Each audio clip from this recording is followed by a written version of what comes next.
Alors, bonjour mes chers élèves. Aujourd'hui, on va travailler l'examen national session normale, la partie du complexe, des nombres complexes bien sûr, dans l'année, si vous voulez, 2022. D'accord? Si vous voulez, il faut toujours lire l'exercice. Donc, dans le plan complexe, rapporté à un repère orthonormé OUV, on considère les points A. L'affixe A est égal à moins 1, moins I racine de 3. Et le point B, voilà le point B. D'affixe B est égal à moins 1 plus I racine de 3. Et la translation, voilà, de vecteur OA.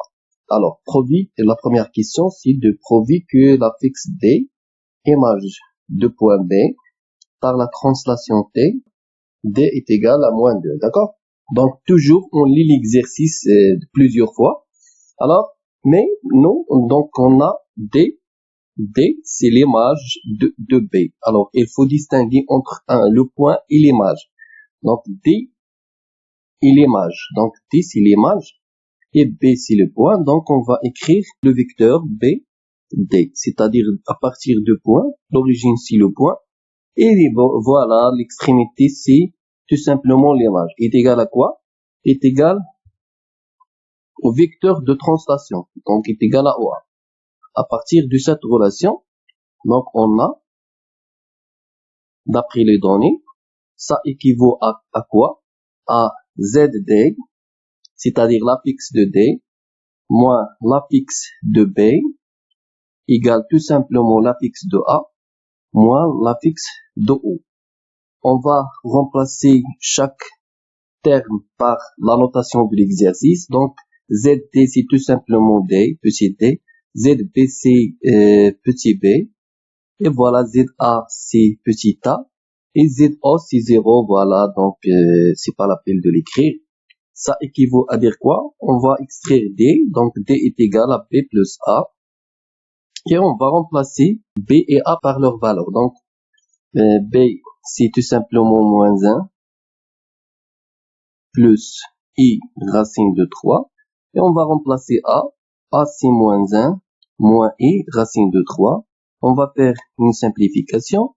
Ensuite, on va obtenir tout simplement D est égal à moins 1, c'est moins 2.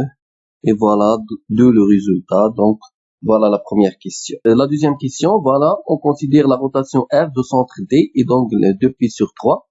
Donc, notre rotation, la notation, c'est notre rotation de centre. On considère la rotation de centre D et d'angle 2π sur 3, d'accord? On va écrire le point ici. Donc, et on va écrire, si vous voulez, l'image ici. Montrez que l'affixe de C, le point C image. Donc, vous remarquez que C, c'est l'image.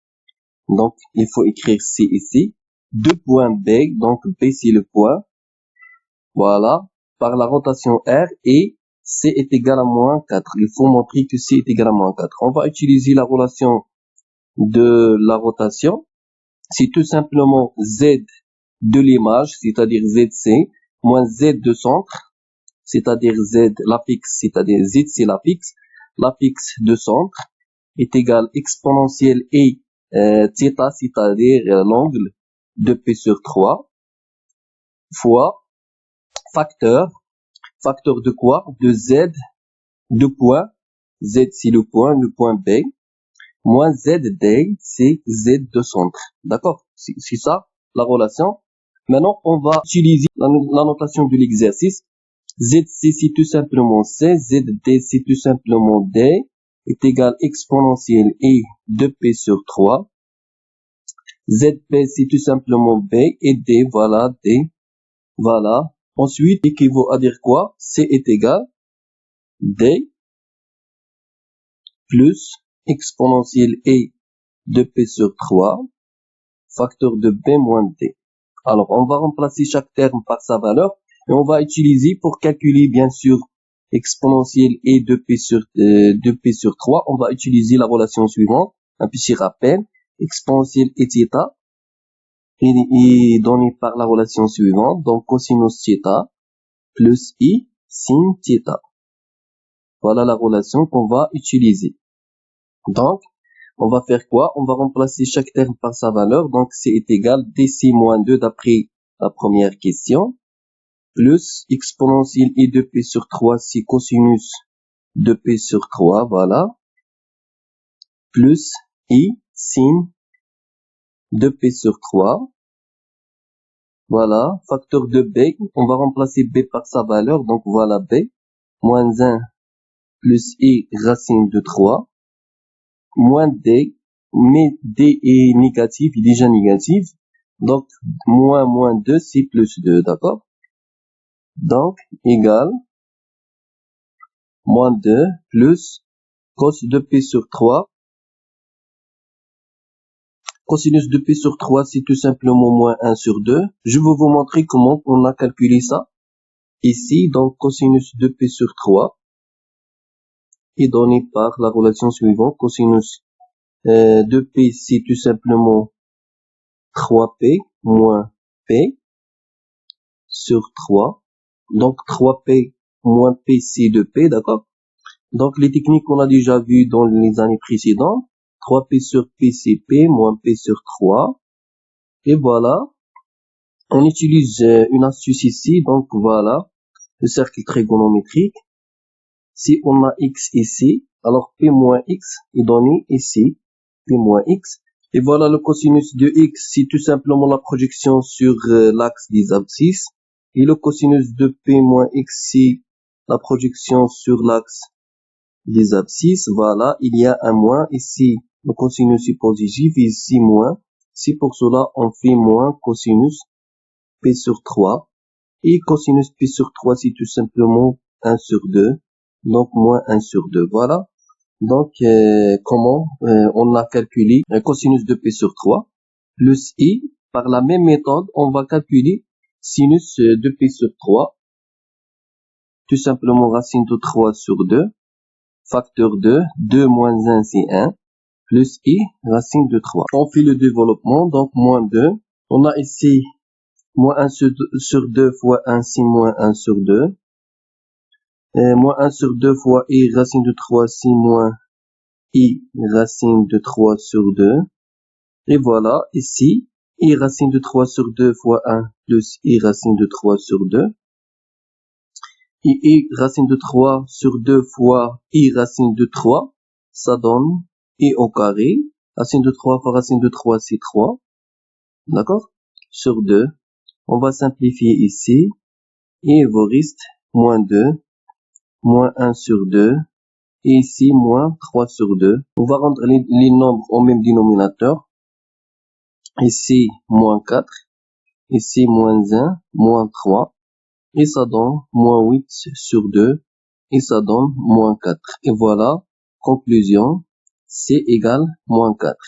Maintenant, écrire le nombre b moins c sur a moins c sous forme trigonométrique. Tout simplement, on va écrire, on a b moins c sur a moins c. On va écrire la forme algébrique de ce nombre.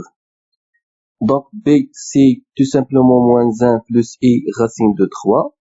Moins c, c'est-à-dire moins 4, c'est plus 4.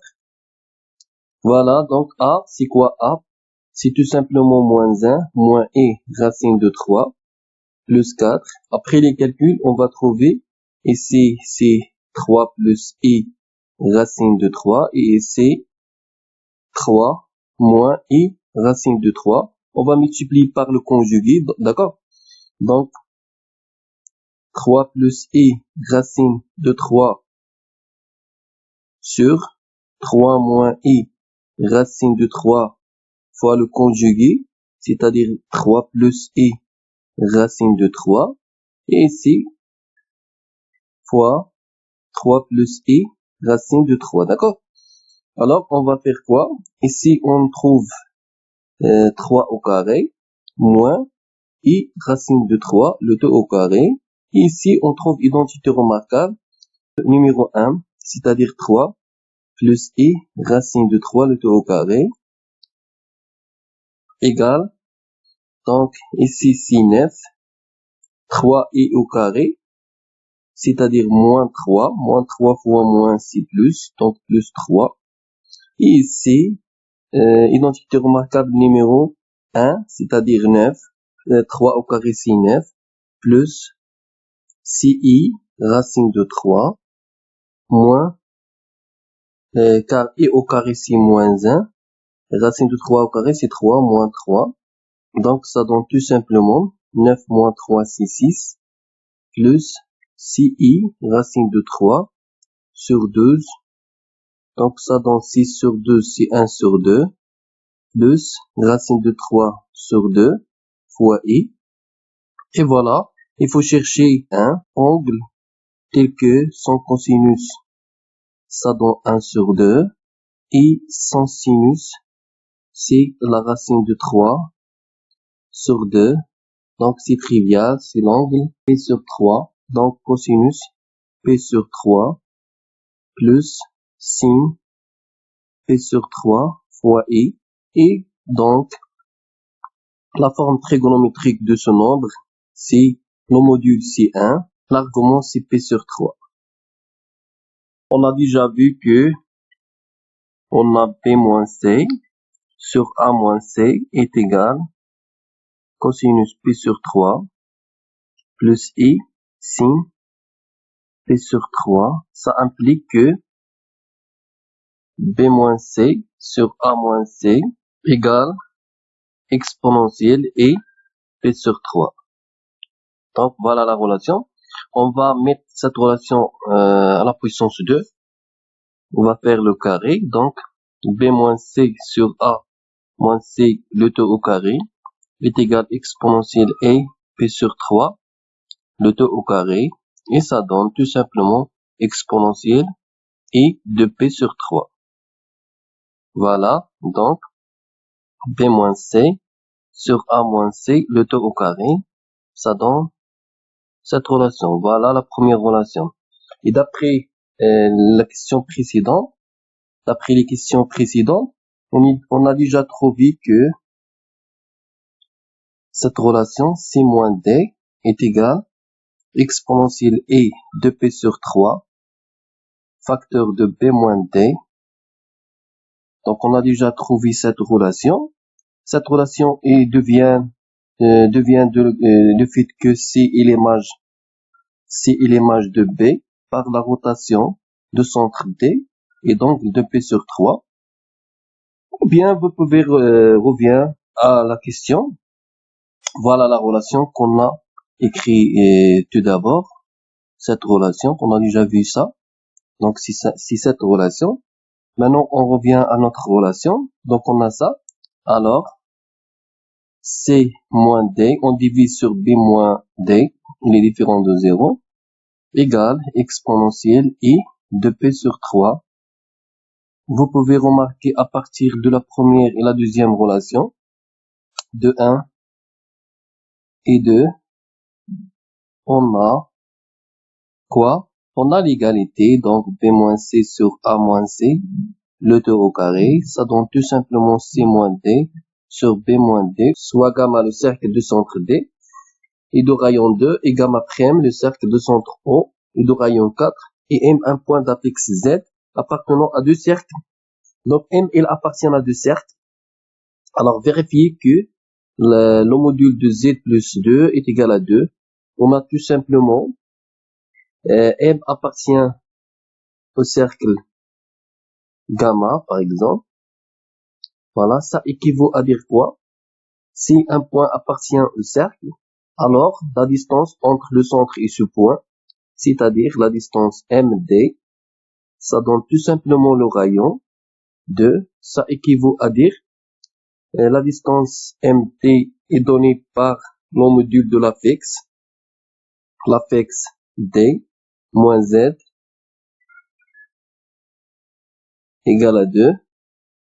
Et on a D, on a déjà calculé D, c'est moins 2, moins Z égale à 2.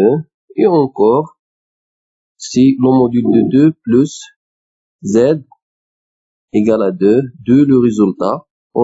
Ici, pourquoi? Car le module de moins Z, c'est le module de Z. D'accord? C'est ça ce qu'on a fait ici. Donc, prouver que Z plus Z bar est égal à moins 8, il y a une remarque ici à utiliser. Et il faut remarquer que le module de Z est égal à 4. Il faut extraire ça dans les données. Donc, on a tout simplement gamma prime. M appartient à gamma prime. Le cercle gamma prime, ça équivaut à dire que la distance entre M et le centre de gamma prime, c'est-à-dire OM, cette distance est égale à 4. Et par définition, le module, c'est la distance OM. Donc, c'est le module de Z moins Z0 égale à 4. Et voilà la remarque. Donc, on va utiliser cette remarque. Or, le module de Z, c'est tout simplement la racine de Z fois Z bar. Voilà, on va utiliser cette relation dans la première question. Dans la question précédente, on a le module de Z plus 2 égale à 2. On a ça. Donc, on a le module de Z plus 2. On considère ça comme c'est un Z. Alors, son module est égal à racine Z plus 2 facteur de Z plus 2 bar. D'accord? Le conjugué de Z plus 2. Alors, ça implique, et d'après la première relation, ça équivaut à dire que la racine de Z plus 2 facteur de Z plus 2 bar égale à quoi? On a déjà vu ça. Donc, égale à 2. Donc, car Z, le module de Z plus 2 est égal à 2. D'accord? Donc, égal à 2. Car le module de Z plus 2 égale à 2. Donc, ça, donc, équivaut à dire, on va mettre les deux membres au carré. Donc, Z plus 2 fois Z plus 2 bar égale à 4. Ensuite, une propriété de conjugué. Donc, ça donne Z bar plus le 2 bar C2 car 2 appartient à R. Et on applique ici A plus B bar, c'est tout simplement A bar plus B bar. Donc, les deux idées, on a fait ici ces deux idées est égal à 4. Après la simplification, Z fois Z bar, ça donne Z bar. Z fois 2, ça donne 2Z. 2Z bar. Et voilà, 2 fois 2, c'est 4. Est égal à 4. On simplifie par 4. Il vous reste quoi? On cherche Z plus Z bar. Donc, il faut mettre Z sur Z et Z bar ici. Donc, 2 facteurs de Z plus Z bar. Et les autres dans la deuxième côté. Donc, moins Z bar. D'accord? Donc, ça équivaut à dire Z plus Z bar égale moins Z bar sur 2. On remplace Z bar par sa valeur. Donc, on a cette égalité ici. Donc, égale à moins le module de Z au carré sur 2. Car, pourquoi ça? Car le module de Z au carré égale à Z bar. Est-ce que vous êtes d'accord? Sinon, si vous n'êtes pas d'accord, il faut élever cette relation au carré, d'accord? Cette relation au carré, le module de Z au carré égale racine au carré, c'est Z bar. Alors, on remplace maintenant Z bar par sa valeur. Donc, moins 4 au carré sur 2, c'est moins 8. Donc, conclusion, Z plus Z bar, ça donne moins 8. Donc, maintenant, on déduire que les deux cercles se coupent en un point qu'on déterminera. Donc, on a la dernière relation qu'on a déjà montrée. Donc, Z plus Z bar égale à quoi? Égale à moins 8. Égale à moins 8. On pose Z égale X plus Y. D'accord? Donc, on pose Z égale X plus Y. Ça implique que Z bar, c'est tout simplement égal X moins Y. Et leur somme, ça donne 2X. D'accord? Donc, Z plus Z bar implique que Z, c'est X plus EY plus X moins IY égale à moins 8. On va simplifier ici. On va simplifier par EY et moins Y. Voilà, il vous reste 2X égale à moins 8. Et ça implique que X égale moins 8 sur 2, c'est moins 4. Or, on sait que le module de Z est égal à 4. Et ces deux conditions impliquent que Y, ça implique que Y égale à 0 est nul. D'accord? Donc, l'intersection des deux cercles, donc gamma, l'intersection de gamma et gamma prime, se coupe en un point d'abscisse moins 4 et d'ordonnée 0. On a utilisé les symboles, d'accord? في درب الريادة طامح ترجو الإفادة إن تشأ فيض السعادة لا تكن بالذكر غادة